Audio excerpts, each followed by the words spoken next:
دین اسلام کے لیے خدمات دیکھیں تو ان خدمات کے اندر بھی سب سے نمایاں ذات ہمیں نظر آتی ہے وہ حضرت سیدنا صدیق اکبر کی ساتھ ہے۔ کس طرح سے دین اسلام کی خدمت کی؟ سب سے پہلے حضور کی خود تصدیق کی، جیسے ہی آپ کو اسلام کی دولت ملی آپ اسی دین اسلام کے مبلغ بن گئے۔ کوشش کیا تھی کہ جو اللہ تعالیٰ نے مجھے اسلام کی دولت عطا کی ہے، یہ جو نعمت اللہ نے مجھے عطا کی ہے، یہ نعمت میں دوسروں تک بھی پہنچاؤں۔ جس دن آپ نے اسلام قبول کیا اسی دن آپ حضرت سیدنا عثمان بن عفان کے پاس چلے گئے، حضرت سیدنا طلحہ کے پاس گئے، حضرت سیدنا زبیر کے پاس گئے، حضرت سعد بن وقاص کے پاس گئے، اور جا کر ان کو کیا پیغام دیا؟ کہا آؤ محمد عربی صلی اللہ علیہ وسلم نے آپ نے مجھے جو نعمت عطا کی ہے، آؤ تم بھی اپنے دامن میں وہ نعمت سنبھالو۔ عزیز ساتھیو، اس موقع کے اوپر جب ماننے والا کوئی نہیں، دین اسلام کی اس وقت عظیم خدمت یہی تھی کہ اس دین کے ساتھ اور لوگوں کو بھی جوڑا جائے۔ حضرت سیدنا صدیق اکبر رضی اللہ تعالیٰ عنہ آپ نے یہ پہلے دن سے ہی کام شروع کر دیا تھا۔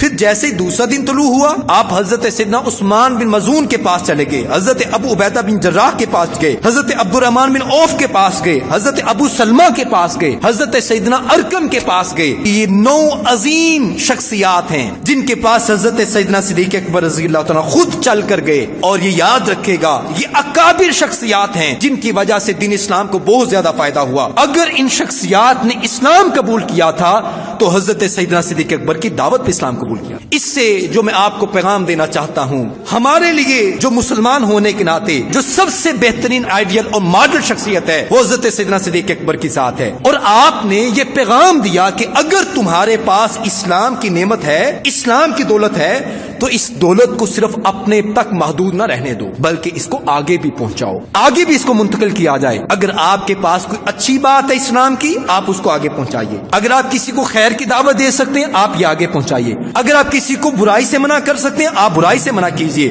حضرت سیدنا صدیق اکبر نے آپ نے ان کو کس طرح سے برائی سے منع کیا؟ آپ کے سامنے کیا تھا کہ یہ لوگ کفر میں مبتلا ہے، شرک میں مبتلا ہیں، بت پرستی میں مبتلا ہیں، اس لیے آپ ان کو اس برائی سے منع کرنے کے لیے پہلے دن ہی آپ ان کے پاس چلیں گے۔ بعض اوقات یہ بھی کہہ دیا جاتا ہے ہمیں کسی کے پاس جانے کی کیا ضرورت ہے، جس کو ضرورت ہوگی وہ خود ہمارے پاس چل کے آئے گا، کیونکہ پیاسا کنویں کے پاس چل کے جاتا ہے، کنواں پیاسے کے پاس چل کے نہیں جاتا۔ لیکن آئیے آپ کنواں نہ بنے بلکہ رحمت کے بادل بنے۔